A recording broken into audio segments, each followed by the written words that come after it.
नवग्रहांचा सेनापती मानला गेलेला मंगळ ग्रह आत्ताच्या घडीला कन्या राशीत विराजमान आहे. कन्या राशीत मंगळ अस्तंगत आहे. ज्योतिषशास्त्राप्रमाणे एखादा ग्रह सूर्यापासून अतिशय जवळच्या अंशावर असतो तेव्हा हा ग्रह पृथ्वीवरून दिसेनासा होतो. एखाद्या ग्रहाची ही स्थिती तयार होते तेव्हा त्याला तो ग्रह अस्त किंवा अस्तंगत होतो असं म्हटलं जातं. कन्या राशीत मंगळ ग्रहासोबतच सूर्यग्रह आहे. त्यामुळे कन्या राशीत मंगळाचा अस्त झालाय. 17 जानेवारी 2024 पर्यंत मंगळ अस्तंग स्थितीत भ्रमण करणार आहे. त्यामुळे 3 ऑक्टोबर रोजी मंगळ कन्या राशीतून तुळ राशीत प्रवेश करणार आहे. यानंतर काही दिवसांनी सूर्य ग्रहही कन्या राशीतून तुळ राशीत गोचर करणार आहे. तुळ राशीत प्रवेश केल्यानंतर मंगळ आणि राहू यांचा समसप्तक योग जुळून येत आहे. याबरोबरच केतूशी युती योग तयार होत आहे. आत्ताच्या घडीला राहू आणि केतू अनुक्रमे मेष आणि तुळ राशीत आहे. त्यामुळे राहू आणि मंगळ हे एकमेकांपासून 7व्या स्थानी असते. मंगळ ग्रहाचे अस्तंगत होणे काही राशींसाठी मंगलमय तर काही राशींसाठी प्रतिकूल ठरू शकते. मंगळ ग्रह कोणाचे मंगल करणार, कोणाला संमिश्र काळ ठरू शकतो. चला याविषयी सविस्तर माहिती जाणून घेऊयात. पण त्याआधी आमच्या चॅनलला सबस्क्राईब नक्की करा, बेल आयकॉनला क्लिक करा आणि सोबतच तुम्ही जर हा व्हिडिओ फेसबुकवर पाहत असाल तर फेसबुक पेजलाही फॉलो करा. सर्वात आधी आहे मेष राशी.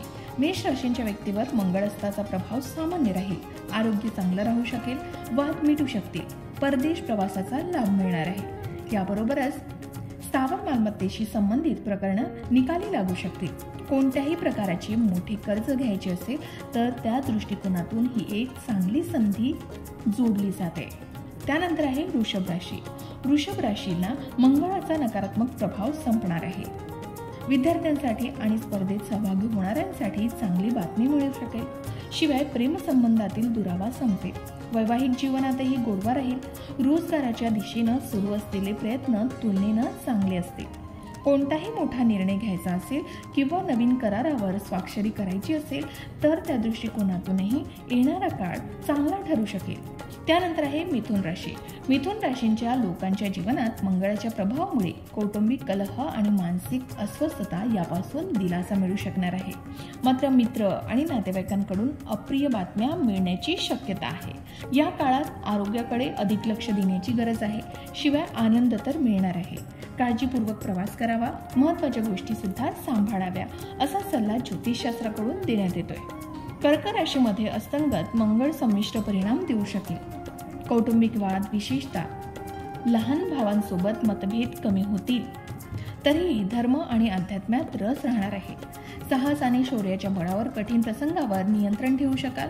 शुभ प्रभावामुळे सकारात्मकता येऊ शकेल.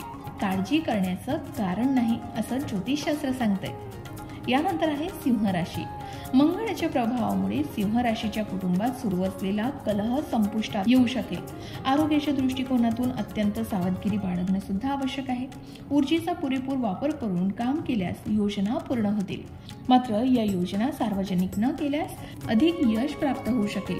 शिवाय वादग्रस्त प्रकरणं सरशीतून सोडवणं हिताचं ठरू शकेल. त्यानंतर आहे कन्या राशी. कन्या राशींना रागावर नियंत्रण ठेवणं गरजेचं आहे.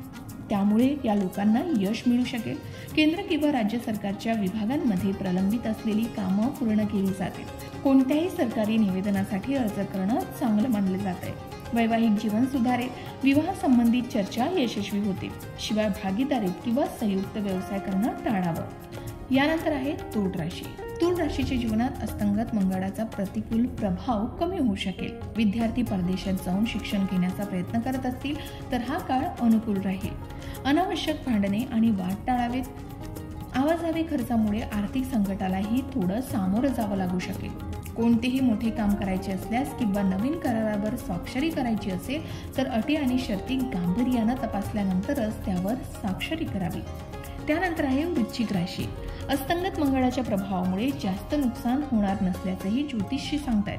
मात्र फायद्याचंच होणार असल्याचंही म्हटलं जात आहे. विद्यार्थ्यांसाठी आणि स्पर्धेत सहभागी होणाऱ्यांसाठी आनंददायी काळ असणार आहे. वैवाहिक जीवनात गोडवा राहील. शिवाय प्रेम संबंधित बाबींमध्ये वृश्चिक राशींच्या लोकांना उदासीनता मिळू शकेल. त्यामुळे वृश्चिक राशींच्या लोकांनी कामात जास्त लक्ष द्यावं. वृश्चिक राशींच्या लोकांना या काळात संशोधनाने कल्पक कामात यश मिळू शकेल. त्यानंतर आहे धनुराशी. धनुराशींच्या लोकांना अस्तंगत मंगळाचा प्रभाव संमिश्र दिसू शकेल. नोकरी आणि व्यवसायातील कामात काहीही शिथिलता जाणवू शकेल. केंद्र किंवा राज्य सरकारच्या विभागांमधील कामे होण्याची शक्यता दर्शविली जाते. सर्जनशील कार्यात यश मिळेल. शिवाय स्थावर मालमत्तेशी संबंधित प्रकरणं निकाली लागतील. वाहन खरेदी करायचा विचार करत असाल तर त्या दृष्टीने सुद्धा ग्रहस्थिती अनुकूल आहे असं ज्योतिषशास्त्रानुसार सांगितलं जात आहे. त्यानंतर आहे मकर राशी. मकर राशींच्या लोकांना अस्तंगत मंगळाचा प्रभाव संमिश्र दिसू शकेल. नोकरी आणि व्यवसायातील कामात शिथिलता जाणवत असली तरी यश प्रगतीचे मार्ग खुले होतील.